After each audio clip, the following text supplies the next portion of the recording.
Looking to buy your first property, in this video we're going to share with you the nuts and bolts in doing so. Coming up.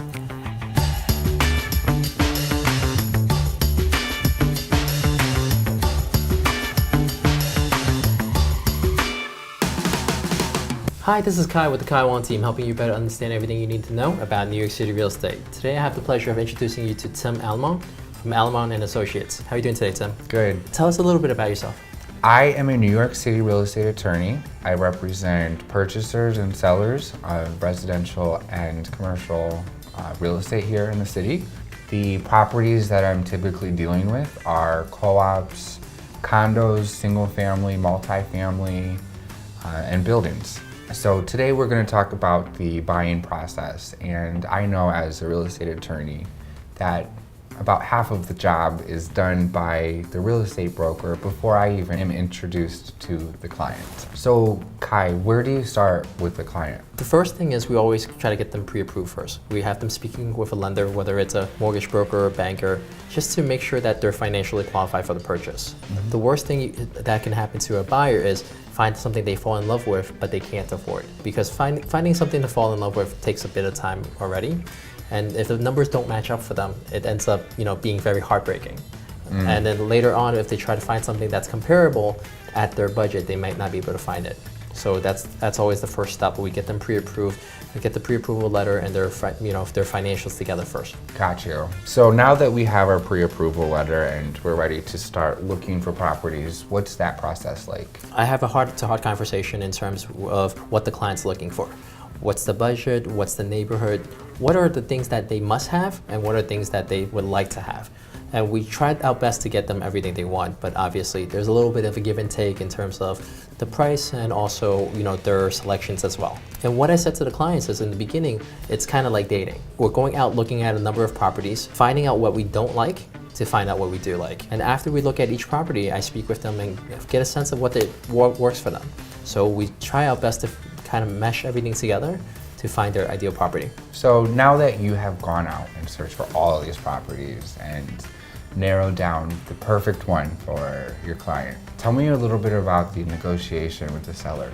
We look at comparables of what other properties are currently in contract for, that are currently on the market, and we do an analysis in terms of price per square foot, what we think that it's a fair market value for the property. And then also depending on the buyer's conditions, right? For example, if they need to close quickly, if they're doing an all cash purchase. So we try to figure out what's the most we can negotiate on the buyer's behalf and take it from there. And then what happens after we come to an agreement is we draft up something called an offer letter. And with the offer letter, obviously, then we pass the ball to you on your end of it. So what do you do with the offer letter once we get to that point and we've come to an agreement with the seller in terms of price and some of the conditions? Right, so that's a great segue. It's the next step from the offer letter, and after also the seller has accepted your offer, what happens is a deal sheet is put together and sent out to the attorneys. The attorneys for the seller, what they're going to do is draft a contract, proposed contract, and send it to the buyer's attorney.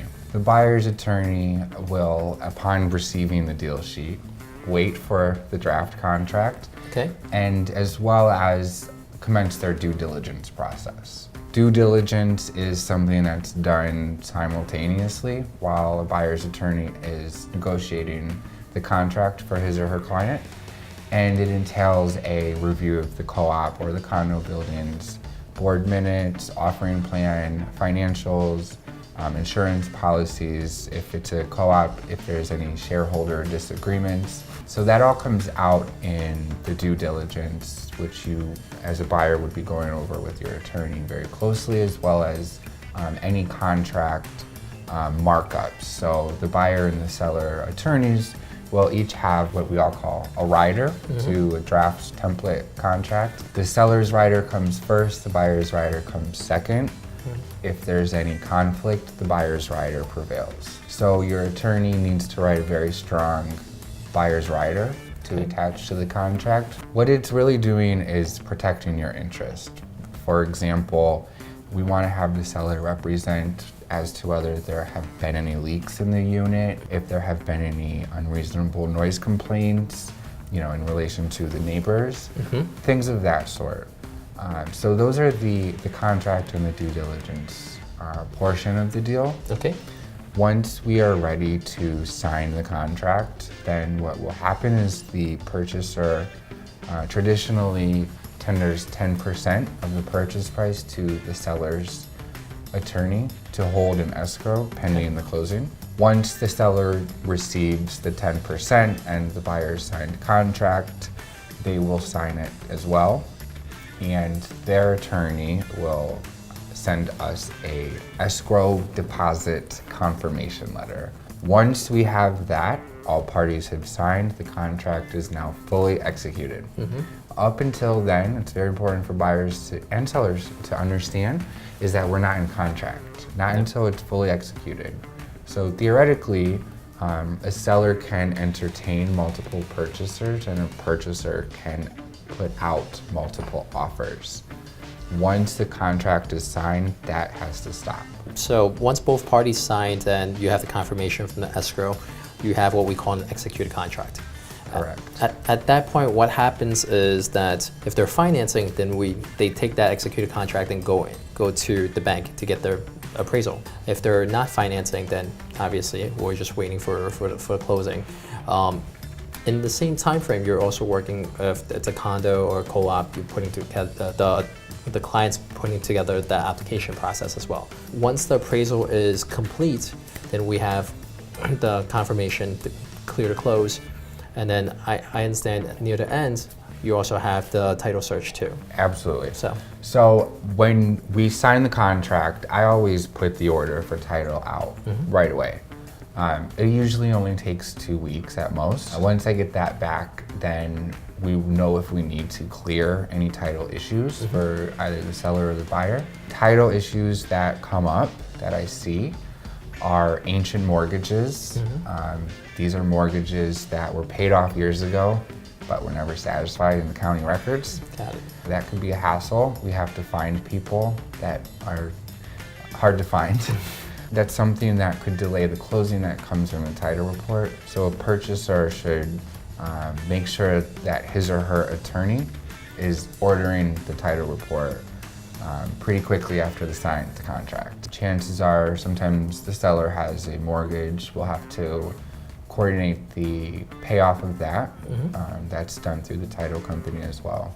Once the title is clear and the bank is clear, then your buyer's attorney is going to coordinate with your bank attorney to find out how much of your mortgage you're going to get, So say you're getting $500,000 mortgage.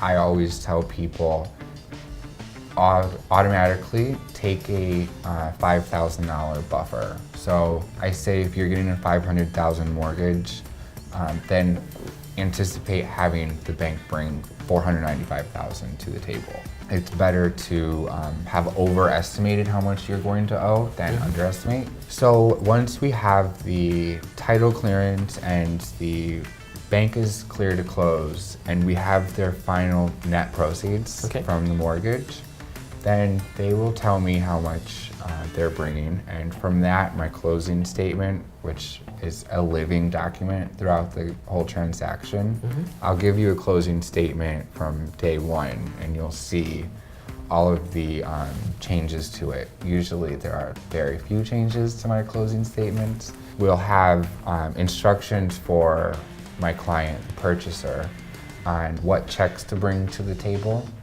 If they don't want to bring any checks, they can wire all the funds to me. I'll write everything on their behalf. And then we have a conversation of whether or not they actually want to attend the closing. I noticed a lot of first-time home buyers are interested in being at the closing table. A lot of my investors and developers would rather send me there with a POA or power of attorney to close on their behalf. And then what happens is once we have the clear to close and everything's set up for the day of closing, on my end, we'll do a final walkthrough just to make sure the property is as we last saw it. Correct. So we take care of that. If there's any issues, we'll make sure we let the attorney know. So between the two attorneys, they'll make sure it's resolved. Right. And a little point on that is I want to explain to people what as is means. Okay.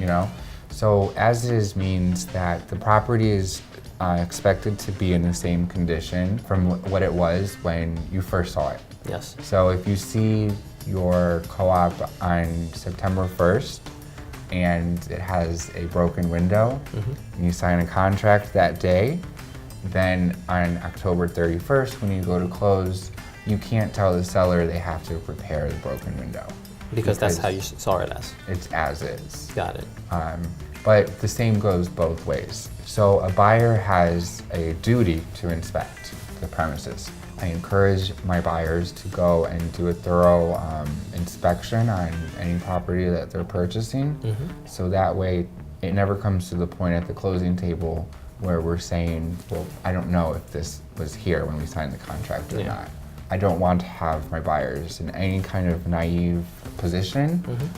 Instead, you as a buyer want to be stepping into a deal totally confident. Thank you so much for being here. I think it's really helpful for the first-time buyer to understand just the total walkthrough from first looking to eventually closing on a property. So thank you. Absolutely, thank you.